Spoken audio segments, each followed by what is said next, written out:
Hello, my name is Will Pollack and I'm contributing writer for Professional Photographer magazine. For the first time, we're proud to present a multimedia presentation of Pete Souza. What follows is a slideshow of Pete's images along with comments from the photographer himself. Please enjoy.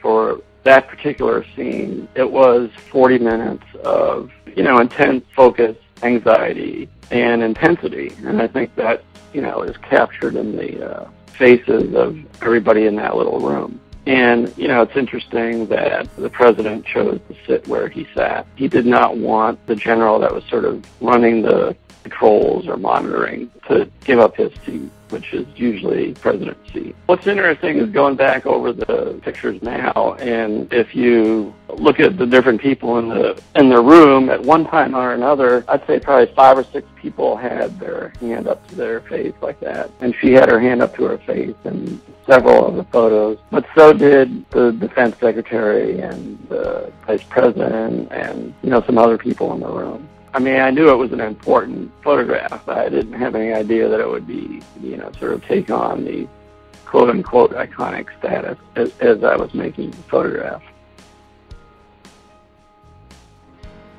I cover a lot of meetings, and they're, sometimes boring visually. So, you're always trying to look for something a little different where you can. And, I was just struck by the color of the cranberry juice and orange juice. I'm always trying to include interesting elements, whether that be portrait of Lincoln, a bust of Jefferson, or in this case, some red and orange juice.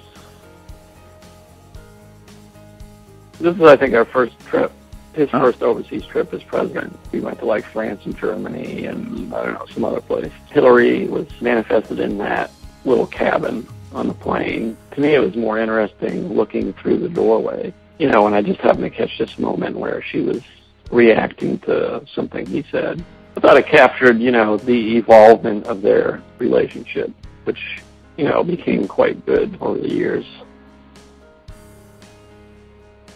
I think one of the challenging and, I suppose, difficult things is when editing to choose a photograph that is appropriate for what's taking place.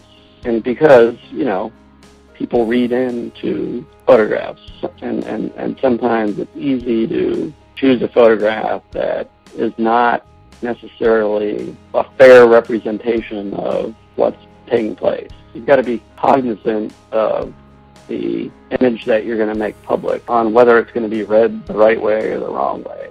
I consider it a fair representation of the conversation that was taking place between two leaders. I knew this was going to happen maybe a minute or two before it happened. Not a lot of planning in my job. I mean, there's certain arrival ceremonies and so on and so forth where you all the movement, but you also, I think if you look through the vast majority of pictures that you would consider the best ones, they're spontaneous and unplanned, where you're reacting to things that are happening that aren't necessarily planned in advance.